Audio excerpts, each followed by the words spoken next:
दोस्तों तो यार क्या हाल है। आज की इस वीडियो में हम 2013 रेगुलर का करेक्शन ऑफ द एरर का क्वेश्चन सॉल्व करेंगे। ठीक है, तो चलिए सबसे पहले हम क्वेश्चन पढ़ते हैं। The following journal contain some incorrect entries. ठीक है, ये फॉलोइंग जर्नल है और ये कुछ इनकरेक्ट एंट्रीज, कुछ यानी कि सभी इनकरेक्ट एंट्रीज कंटेन करता है या कंसिस्ट करता है। ठीक है, सो however the correct narration below each entry show the actual transaction. ठीक है, तो ये थोड़ा ब्लर हो गया था, अब यहाँ पे आप देख सकते हैं। ठीक है, सो यहाँ पे कह रहा है कि ये जो जर्नल यहाँ पे बनाए गए हैं वो रॉन्ग है। ठीक है, गलत, इनकरेक्ट हैं। ठीक है, गलत हैं। और नीचे जो नरेशन दिए हुए हैं वो सही है लेकिन। ठीक है, तो अब हम इन नरेशंस को देखते हुए और इन इनकरेक्ट एंट्रीज को देखते हुए हमें एक करेक्ट एंट्रीज फॉर्म करनी है। ठीक है, एक करेक्ट एंट्री भी फॉर्म करनी है और दूसरा क्या करना है, दूसरा हमने जो है वो ये भी बताना है कि जब मतलब करेक्ट एंट्री फॉर्म होने के बाद उसका क्या अफेक्ट पड़ेगा। ठीक है, लाइक उस एंट्री को सही करके भी बनाना है। ठीक है, तो जो वो एंट्री हम सही करके बनाएंगे उसको हम कहेंगे रिवर्स्ड एंट्री। ठीक है, तो ये हमारे पास यहाँ पे दो तरह के जर्नल आ गए। ठीक है, जर्नल एंट्रीज के फॉर्मेट आ गए। ठीक है, एक में हम रिवर्स्ड जर्नल एंट्रीज बनाएंगे, दूसरे में हम करेक्शन ऑफ एरर की जर्नल एंट्रीज बनाएंगे। ठीक है, तो जैसा कि आपको पता है कि फॉर्मेट किस तरह होता है। जर्नल का डेट आती है, टाइटल ऑफ अकाउंट या पर्टिकुलर आप लिख सकते हो। ठीक है, पीआर और उसके बाद डेबिट और क्रेडिट। ठीक है, और same as it is reverse journal entries में भी सेम यही आएगा। ठीक है, तो चलिए स्टार्ट करते हैं हम हमारी पहली एंट्री से। ठीक है, सो पहली एंट्री हुई थी February 2 को। ठीक है, यहाँ पे ईयर नहीं लिखा होगा कौन से ईयर को हुई थी, तो उसको हम स्किप कर देते हैं। ठीक है, February 2 को कौन सी गलत एंट्री बन गई, वो था return inferior goods from customer. Customer ने कुछ इन्फीरियर गुड्स वापस किए। ठीक है, तो उसकी एंट्री क्या बना दी, अकाउंटेंट ने सेल्स को यहाँ पे डेबिट कर दिया और अकाउंट रिसीवेबल्स को क्रेडिट कर दिया। ठीक है, अब सेल्स डेबिट नहीं होता जब भी कोई चीज़ रिटर्न की जाती है। क्या क्या क्या डेबिट, क्या डेबिट होता है, सेल्स रिटर्न डेबिट होता है। ठीक है, क्योंकि ऑब्वियसली जब सेल्स होती हैं और तो आप क्या करते हो, सेल्स हमेशा क्रेडिट होती हैं। जब भी सेल्स एक रेवेन्यू अकाउंट है और जब भी आप सेल्स करते हो तो आप उसको क्या रिकॉर्ड करते हो, सेल्स को आप क्रेडिट करते हो। और अकाउंट रिसीवेबल पे अगर ऑन क्रेडिट पे हुई है या अकाउंट रिसीवेबल्स पे हुई है तो आप अकाउंट रिसीवेबल्स को डेबिट करते हो, अदरवाइज आप जो है वो कैश को डेबिट करते हो। ठीक है, लेकिन इस सिनेरियो में क्या है कि सेल्स रिटर्न हुई है, कस्टमर ने जो है आपको सेल्स जो है वापस कर दी। ठीक है, जो आपने आपसे माल खरीदा था वो आपको वापस कर दिया और आपके अकाउंटेंट ने जो है वो एंट्री बना दी कि सेल्स हुई है, मतलब सेल्स को जो है वो डेबिट कर दिया, यानी कि सेल्स को घटा दिया है। ठीक है, जबकि सेल्स नहीं घटता, सेल्स रिटर्न जो है डेबिट साइड पर रिकॉर्ड होता है और फिर वो सेल्स रिटर्न जो है वो आगे जाके सेल्स में से डिडक्ट हो जाता है। ठीक है, जैसे सेल्स आ गई, लेट सपोज की सेल्स हुई थी 1 लाख रुपीज़ की। ठीक है, 1 लाख रुपीज़ की सेल्स हुई थी, सेल्स रिटर्न हो गई कुछ 25,000 की, तो ये वो सेल्स हुई 1 लाख की और 25,000 इसमें से आप डिडक्ट कर दोगे, ना कि सेल्स को आप डेबिट करोगे। ठीक है, तो इन्होंने सेल्स को डेबिट कर दिया, तो अब हमें क्या करना है, इसको करेक्ट करना है। ठीक है, अब इसको हम करेक्ट कैसे करेंगे, जो इसको हम मिटा के करेक्ट नहीं कर सकते। ठीक है, आप अकाउंटिंग में कभी भी किसी एंट्री को रबर से मिटा कर उसको सही तरह मतलब फिर से दोबारा नहीं लिख सकते हो। ठीक है, आपको क्या करना पड़ता है, आपको ऐसी एंट्रीज डालनी पड़ती हैं ताकि जो कि इनका अफेक्ट जो है वो खत्म कर दे। अब हमें सेल्स जो डेबिट साइड पे रिकॉर्ड होगी उसका अफेक्ट खत्म करने के लिए हम क्या करेंगे, सेल्स को उठा के उसी नंबर से ही इसको जो है वो हम क्रेडिट कर देंगे और जो असली चीज़ डेबिट होनी थी, जो सेल्स रिटर्न था, जो कि असली चीज़ डेबिट होनी थी, उसको हम डेबिट कर देंगे। ठीक है, तो उसकी करेक्शन एंट्री किस तरह बनेगी, इसकी करेक्शन एंट्री पहले आप यहाँ पे डेट डाल देते हैं। डेट थी February 2। ठीक है, February 2 और सेल्स रिटर्न को जो है डेबिट होना चाहिए था। ठीक है, तो हमने सेल्स रिटर्न को उठा के डेबिट कर दिया। कितने से, 25,000 से। ठीक है, और सेल्स जो है उसको सेल्स जो है वो गलती से डेबिट हो गई, तो अब उसको सेल्स को ख़त्म करने के लिए डेबिट की साइड से हम उसको सेल्स को उसी नंबर से ही पकड़ के क्रेडिट कर देंगे। तो ये क्या हो जाएगा, इसका अफेक्ट, सेल्स का जो डेबिट साइड पे जो अफेक्ट था वो खत्म हो गया। ठीक है, क्योंकि अब सेल्स जो है वो क्रेडिट साइड पे 25,000 से बढ़ गई। सेल्स जब भी क्रेडिट होती हैं तो हम उसको प्लस में लिखते हैं और जब भी डेबिट होती है तो हम उसको जो है वो माइनस में लिखते हैं। ठीक है, तो ये -25,000 सेल्स के और ये +25,000, तो दोनों जब आप उसको दोनों को सम करोगे, माइनस प्लस करोगे, माइनस करोगे तो आपके ये निल बचेगा। ठीक है, जीरो हो जाएगा, यानी कि सेल्स का अफेक्ट खत्म हो गया। और सेल्स रिटर्न जो कि इन अफेक्ट नहीं था पहले, ठीक है, सेल्स रिटर्न जो कि एंट्री नहीं बनी थी, वो अब बन गए, ठीक है। यहाँ पे अकाउंट रिसीवेबल की उसने सही एंट्री डाली है, क्योंकि अकाउंट रिसीवेबल कम होना था 25,000 से, अगर सेल्स रिटर्न भी होता तो, ठीक है। लेकिन उसने क्या गलत किया, उसने जो सेल्स की यहाँ पे एंट्री गलत कर दी, ठीक है। तो हमने यहाँ पे सेल्स को ख़त्म कर दिया, उसको क्रेडिट साइड पे रिकॉर्ड करके, और सेल्स रिटर्न को फिर से हम लेकर आए, जो कि असली में आना चाहिए था डेबिट साइड पे, ठीक है। तो क्या हुआ कि ये इसने जो है वो इस एंट्री को सही कर दिया, ठीक है। अब हमारे पास मार्च 5 की एंट्री है, उसमें लिखा है कि भाई परचेज रिटर्न एंड अलाउंस 2000 और अकाउंट पेबल 2000, ठीक है।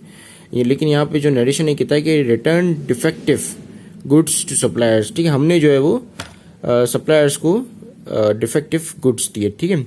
अब देखो, जब हम गुड्स लेते थे तो क्या करता था, हम अगर हम ऑन क्रेडिट पे गुड्स लेते हैं तो क्या होगा कि हमारा अकाउंट्स पेबल बढ़ेगा। अकाउंट्स पेबल जब भी बढ़ते हैं तो हम उसको कहाँ पे रिकॉर्ड करते हैं, क्रेडिट साइड पे रिकॉर्ड करते हैं, ठीक है। और यहाँ पे जब हमारा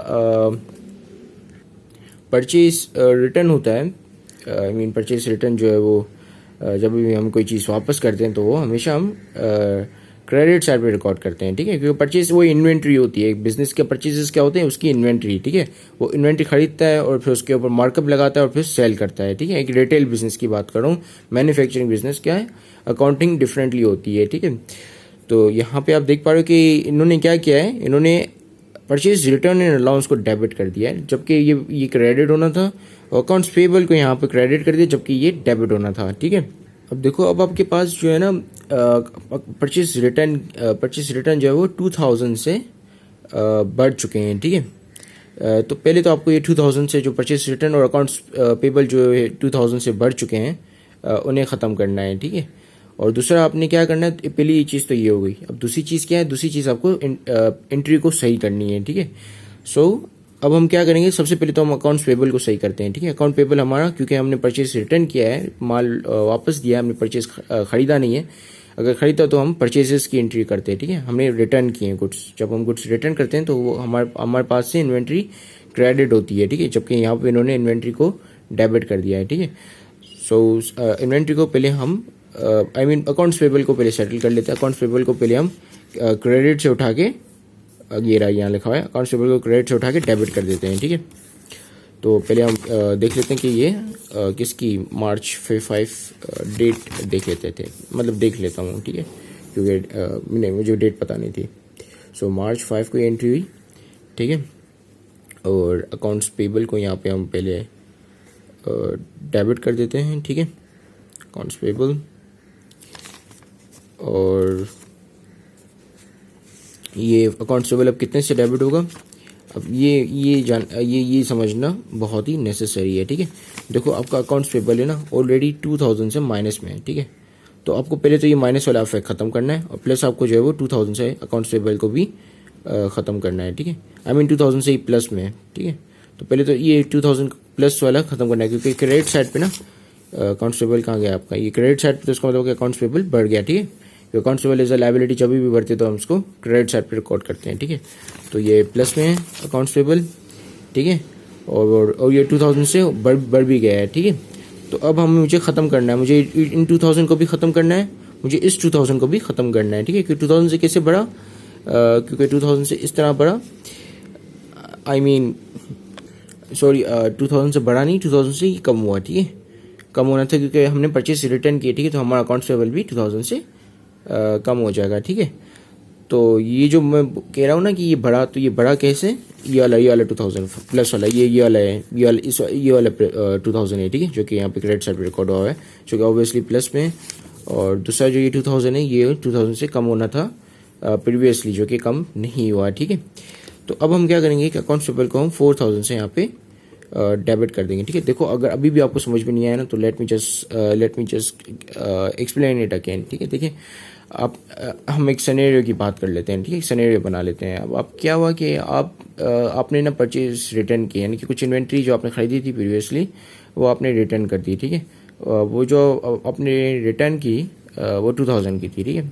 और उसके अगेंस्ट जो आपके अकाउंट्स पेबल को कम होना था, क्योंकि आपने जो है क्रेडिट पे परचेज किया था। तो जब भी आप चीज़ रिटर्न करोगे तो वो ऑब्वियसली आपका अकाउंट्स पेबल का ख़त्म कर, यानी कम कर देगा जितने की आपने रिटर्न किए, ठीक है। लेकिन क्या किया आपके अकाउंटेंट ने, उसके अकाउंट्स पेबल को कम नहीं किया, बल्कि 2000 से और मज़ीद बढ़ा दिया, ठीक है। अब वो अकाउंट्स पेबल 2000 से कम भी होना है और जो 2000 से बढ़ चुका है उसको भी कम करना है आपने, ठीक है। तो अकाउंट्स पेबल को जब भी आपको कम करना होता है तो आप उसको डेबिट साइड पे रिकॉर्ड करते हो, ठीक है। अब 2000 से जो उसने गलती से बढ़ा दिया वो भी ख़त्म करोगे, और 2000 से जो कम होना था वो भी कम करोगे आप, ठीक है। तो ये टोटल 2000 प्लस 2000 कितने हो गए, 4000। तो जिसकी वजह से हमने अकाउंट्स पेबल को 4000 से यहाँ पे डेबिट साइड पे रिकॉर्ड करके इसे कम कर दिया, ठीक है। अब आपके पास दूसरी जो एंट्री है जो सही करनी है वो है परचेस रिटर्न की, ठीक है। परचेस रिटर्न जो हमेशा क्रेडिट होता है, ठीक है। परचेस रिटर्न जब भी आप परचेस रिटर्न करते हो, कि परचेस रिटर्न एक एसेट है, ठीक है। यानी कि आपने एक एसेट को रिटर्न किया है, तो ऑब्वियसली जब एसेट आपके यहाँ से गया, बिजनेस से गया, तो आप उसको क्रेडिट करोगे, ठीक है। क्योंकि एसेट जब भी आप कम होता है तो आप उसको एसेट को क्रेडिट करते हो, ठीक है। तो परचेज रिटर्न एंड अलाउंस पहला तो 2000 से ये बढ़ चुका है यहाँ पर, ठीक है। गलत एंट्री में ये बढ़ चुका है 2000 से, प्लस 2000 से आपको कम भी करना है। सेम अकाउंट्स पेबल वाला केस हो गया, प्लस 2000 कितने हो गए, 4000, ठीक है। तो यहाँ पे हम लिख लेंगे परचेज रिटर्न 4000 से, ठीक है। तो ये परचेज रिटर्न आ गया 4000 से, ठीक है। अब ये क्रेडिट साइड पे रिकॉर्ड किया तो इसका मतलब कि हमारे यहाँ से परचेज रिटर्न हो गया, यानी कि एसेट कम हो गया कितने से, 4000 से, और इसी तरीके से हमारी लायबिलिटी भी कम हो गई 4000 से, ठीक है। तो ये एंट्री करेक्ट हो गई। अब नेक्स्ट एंट्री पे पहुँचते हैं। नेक्स्ट एंट्री हमारी मार्च 29 की, अकाउंट्स पेबल 5000 और कैश 5000, ठीक है। यहाँ पे लिखा हुआ है payment to supplier within discounted period, ठीक है, 2, 10 एंड 30। तो यहाँ पर क्या हुआ है कि यहाँ पे यहाँ पे हमें ये लिखा हुआ है कि जो है हमने डिस्काउंटेड पीरियड के अंदर दिया, ठीक है। 2/10 एंड /30 का मतलब ये होता है कि 2% डिस्काउंट मिलेगा अगर 10 दिन में पेमेंट की, अदरवाइज 30 डेज में पेमेंट आपको करनी है, ठीक है। तो यहाँ पे हमें डिस्काउंट मिला, लेकिन हमारे जो अकाउंटेंट ने वो डिस्काउंट को रिकॉर्ड नहीं किया, ठीक है। अगर वो डिस्काउंट हम अवेल करते तो हमारा जो अकाउंट्स पेबल 5000 से कम नहीं होता, बल्कि जो डिस्काउंटेड अमाउंट थी उसके बाद, डिस्काउंट लगने के बाद जो अमाउंट आनी थी उससे होना था, ठीक है। अब 5000 का हम 2% निकाल लेंगे तो हमें पता चलेगा कि डिस्काउंट कितना मिला है, ठीक है। सो 5000 का 2% होता है 100 रुपीज़, यानी कि 100 रुपीज़ का हमें डिस्काउंट मिला, ठीक है। तो यानी कि कैश जो है हमने पूरे 5000 नहीं दिए, ठीक है। हमने कैश कितने दिए, 44,900, ठीक है, क्योंकि 100 रुपीज़ का हमें डिस्काउंट मिला। तो इन्होंने जो है हमारे अकाउंटेंट ने पूरे कैश लिख दिए कि 5000, यानी कि पूरे 5000 हमने दिए हैं, जो कि हमने नहीं दिए, ठीक है। और दूसरा जो है हमें परचेज डिस्काउंट मिला, यानी कि हमारा जो अकाउंट्स पेबल ऑब्वियसली जो है 5000 से ही कम होगा, ठीक है, क्योंकि हमारा अकाउंट्स पेबल था 5000 का, ठीक है। तो अब हम यहाँ पे एक एंट्री रिकॉर्ड कर लेंगे जिसमें हम बताएंगे कि हमें जो है वो कैश हमारा 100 रुपीज़ से बढ़ गया, क्योंकि हमने कैश 5000 पूरे नहीं दिया, हमने कैश दिया था एक्चुअल में 4900, ठीक है, क्योंकि 100 का हमें डिस्काउंट आया था। तो यहाँ पहले हम डेट देख लेते हैं, डेट कौन सी है, मार्च 29, ठीक है, मार्च 29। तो यहाँ पे मैं लिख लेता हूँ मार्च 29, और कैश जो है मैं बढ़ा दूंगा कितने से, 100 से, क्योंकि हमने पूरे 5000 कैश नहीं दिया, बल्कि हमने 4900 कैश दिया, ठीक है, क्योंकि हमें डिस्काउंट मिला 100 रुपीज़ का। तो कैश हमारे पास वापस आ गया, और कैश एज एसेट जब भी बढ़ता है तो हम उसको डेबिट करते हैं। तो ये बता रहे हैं 100 रुपये हमारे पास वापस आ गए। और यहाँ पे हम लिखेंगे परचेज डिस्काउंट के, क्योंकि किसके तहत मिले, हमें परचेज डिस्काउंट के तहत मिले, ठीक है। तो परचेज डिस्काउंट कितने का हुआ, हमें 100 का, ठीक है। अब अकाउंट्स पेबल को मैंने यहाँ पे कम इसलिए नहीं किया क्योंकि अकाउंट पेबल हमारा पूरा 5000 का ही था, और वो पूरा 5000 का ही सेटल हुआ, ठीक है। सेटल किस में हुआ, सेटल जो है वो 4900 में सेटल हो गया, यानी कि जो जिससे हमने, या जो हमारा सप्लायर था, जो दुकान वाला था जिससे हमने माल खरीदा था उधार पे, उसने हमें 100 रुपये का डिस्काउंट दे दिया, ठीक है। तो कैश जो है दर हकीकतन 4900 का गया, पूरा 5000 का कैश नहीं गया, क्योंकि हमने discount with in discount period में पेमेंट की और डिस्काउंट को अवेल कर लिया, ठीक है। अब हम नेक्स्ट एंट्री पे आ जाते हैं। तो हम देखते हैं कि नेक्स्ट एंट्री कौन सी है। तो नेक्स्ट एंट्री है जून 11 की, जिसमें कैश जो है 6000 हुआ है और सेल्स 6000 हुआ है, जो कि ये गलत एंट्री बनी हुई है, ठीक है। अब लिखा हुआ है सेल्स ऑफ ओल्ड फर्नीचर, ठीक है। जब आप फर्नीचर वगैरह सेल करते हो तो ये आपके बिजनेस का ऑपरेशन नहीं होता। आपके बिजनेस का ऑपरेशन क्या है कि आप इन्वेंट्री परचेज करो, मर्चेंडाइज परचेज करो उसको, और उसके ऊपर मार्कअप लगा के उसको सेल करो, ठीक है। पर ओल्ड फर्नीचर पड़ा हुआ है आपके बिजनेस में, तो उसको अगर आपने सोल्ड किया है तो आपका फर्नीचर ही क्रेडिट होगा, ना कि सेल्स, ठीक है। तो यहाँ पे उन्होंने सेल्स को क्रेडिट कर दिए 6000 से। तो पहले तो हम क्या करेंगे कि सेल्स को, ये जो क्रेडिट हो गई गलती से, उसको खत्म करेंगे, ठीक है, क्योंकि सेल्स यहाँ पे बता रहे हैं 6000 से प्लस में, तो उसको उठा के हमने डेबिट कर देना है सेल्स को, और फर्नीचर को क्रेडिट करना है, जो कि एक्चुअल में जो चीज़ क्रेडिट होनी है, ठीक है। तो इसी तरीके से यहाँ पे सेल्स को ख़त्म करने के लिए, क्योंकि क्रेडिट साइड पे खुला हुआ है, क्रेडिट साइड को ख़त्म करना है तो सेल्स को उठा के हम डेबिट कर देंगे, ठीक है। तो यहाँ पे हम एक एंट्री बनाते हैं जनवरी जून, क्या तारीख थी, जून 11, ठीक है, 11 तारीख थी, तो जून 11 की हम एंट्री बनाएंगे, ठीक है। सेल्स को पहले हम उठा के यहाँ पे डेबिट कर देते हैं ताकि सेल्स का ये इफेक्ट खत्म हो जाए, क्योंकि सेल्स गलती से क्रेडिट साइड पे 6000 से रिकॉर्ड हो गई, यानी कि 6000 से प्लस में, तो यहाँ पे ये 6000 से माइनस में हो गई, तो ये -6000 और ये कहाँ गया, ये रहा, ये +6000, ठीक है, प्लस 6000 था, वो -6000 है, तो आपस में ये दोनों जब सम होंगे या आप जो आपस में माइनस करोगे तो ये आपके पास 0 हो जाएंगे, यानी कि सेल्स आपकी खत्म हो गई, जो कि गलत एंट्री बनी थी, ठीक है। अब दूसरा आपको क्या करना था कि आपने जो है वो फर्नीचर को ख़त्म करना था, फर्नीचर को दिखाना था कि ये आपके बिजनेस से चला जा चुका है, ठीक है। क्योंकि कैश की एंट्री हमारा अकाउंटेंट ने सही बनाई है, कैश तो आना ही था, ठीक है, चाहे फिर सेल्स हो या तो फिर फर्नीचर बिके, ठीक है। तो आपका फर्नीचर बिका है तो फर्नीचर को आप यहाँ पे क्रेडिट कर दोगे, जो कि बताएगा कि आपके यहाँ से फर्नीचर चला गया कितने का, 6000 का, ठीक है। तो ये आपकी एंट्री करेक्ट हो गई। अब हमारे पास आखिरी एंट्री बचती है और मेरे पास जगह भी ख़त्म हो चुकी है, ठीक है। अगस्त 8 रेंट एक्सपेंस हुआ 7000 का और बैंक 7000 का, जो कि एक करेक्ट एंट्री है। अब इसके नरेशन हमें बताएंगे कि करेक्ट एंट्री क्या बननी थी, ठीक है। Payment of cheque for the rent of residential building of owner, ठीक है। तो ये बेसिकली ड्राइंग्स हैं, ठीक है, क्योंकि ड्राइंग्स ने मतलब अपने एक ओनर ने, एक सोल प्रोप्राइटर ने अपने पर्सनल यूज़ के लिए अपने बिजनेस में से पैसे विड्रॉ किए। क्यों विड्रॉ किए? ताकि वो रेंट की पेमेंट कर सके रेजिडेंटल बिल्डिंग, यानी कि जहाँ पे वो अपना अपार्टमेंट पे रह रहा है उसकी पेमेंट कर सके, ठीक है। वो किराए का अपार्टमेंट है, यानी कि रेंट पे लिया हुआ है उसने, ठीक है। तो रेंट की पेमेंट कर सके उसके लिए उसने बिजनेस से पैसा निकाला है, ठीक है। तो यहाँ पे उन्होंने ड्राइंग्स की जगह पे लिख लिया है कि रेंट एक्सपेंस हुआ है मेरा, और यहाँ पे जो बैंक को इसने क्रेडिट किया, ओबियसली बैंक से तो उसके पैसे गए ही गए 7000, ठीक है। तो ये इसने सही एंट्री बनाई है या उसके अकाउंटेंट ने बैंक की, ठीक है। लेकिन रेंट एक्सपेंस की जो एंट्री है ये गलत बनाई है, क्योंकि इसने ड्राइंग्स की है रेंट। तो देखो अगर वो लेट्स सपोज कोई ऑफिस अगर रेंट पे लेता तो वो क्या होता है, ये बिजनेस यूज़ में होता है, ठीक है। तो फिर ये एंट्री सही बननी थी, मतलब फिर ये एंट्री सही होती है अगर वो कोई ऐसी चीज़ को क्या रेंट दे रहा है जो कि उसकी ऑपरेशन को मदद दे रही है, ठीक है, उसके ऑपरेशन को रन करने में हेल्प दे रही है या उसके बिजनेस यूज़ में है, बिजनेस के लिए वो उसने रेंट पे लिया हुआ है, तो फिर ये एंट्री सही थी, ठीक है। लेकिन इन्होंने अपने खुद के अपार्टमेंट के रेंट के लिए बिजनेस से पैसे विड्रॉ किए, ठीक है। तो इसका मतलब कि ड्राइंग्स होंगी, ठीक है। अब क्या आप करोगे, आप रेंट एक्सपेंस को पहले तो ख़त्म करना है क्योंकि गलत एंट्री है। तो रेंट एक्सपेंस पहले तो डेबिट साइड पे रिकॉर्ड हुआ है, और रेंट एक्सपेंस जब भी बढ़ता है तो हम उसको डेबिट करते हैं। तो इसको हम क्या करेंगे, इसको हम उठा के क्रेडिट कर देंगे ताकि 7000 आपस में कट जाएँ, ठीक है। और जो एक्चुअल चीज़ थी जिसको डेबिट होना था उसको हम डेबिट कर देंगे, जो कि ड्राइंग्स थी, ठीक है। तो इसकी एंट्री के लिए यहाँ पर जगह नहीं है मेरे पास, तो मैं इसको यहाँ पर बना लेता हूँ, ठीक है। और यहाँ पर भी मेरे पास जगह नहीं है, तो मैं जो इसको यहाँ पे बना लेता हूँ, ठीक है। सो ड्राइंग्स जो है हमारी यहाँ पे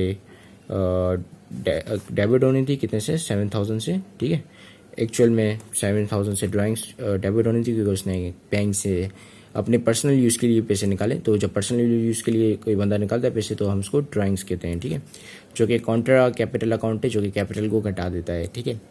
और सेकेंडली उसने क्या किया था, रेंट एक्सपेंस को उसने गलती से अपना डेबिट साइड पे रिकॉर्ड कर लिया था, तो हम उसको रेंट एक्सपेंस को उठा के हम क्रेडिट कर देंगे, जो कि हमें एक माइनस में बैलेंस शो कर देगा। और जब ये माइनस प्लस आपस में कट जाएगा, सम होगा, तो आपके पास 0 बचेगा, ठीक है। तो रेंट एक्सपेंस आपके पास आ गया 7000। अब ये रेंट एक्सपेंस जो है 7000 क्रेडिट साइड पे, यानी कि ये माइनस में, और यहाँ पे जो रेंट एक्सपेंस डेबिट साइड पे, तो इसका मतलब कि ये प्लस में है।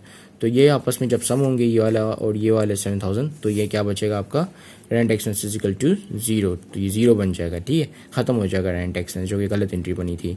तो इसी के साथ ही हमने ये ऑलमोस्ट सॉल्व कर चुके हैं। अब इसकी ये जो इसकी रिवाइज्ड जर्नल एंट्रीज है वो हम इंशाल्लाह नेक्स्ट वीडियो में बनाएंगे, ठीक है, क्योंकि यहाँ पे टाइम ऑलरेडी बहुत ज़्यादा हो गया है। So thank you very much for watching this video, have a great day and अल्लाह हाफिज़। Also very sorry for the inconveniences, or if my explanation didn't meet up with your expectation, ठीक है। तो I'm very sorry for that, ठीक है। अगर lecture के दौरान कोई भी अगर मेरी बात बुरी लगी हो या तो फिर कुछ भी मैंने कोई कन्फ्यूजन अगर क्रिएट कर ली हो तो उसके लिए मैं माज़रत चाहता हूँ, ठीक है। So have a great day and अल्लाह हाफिज़।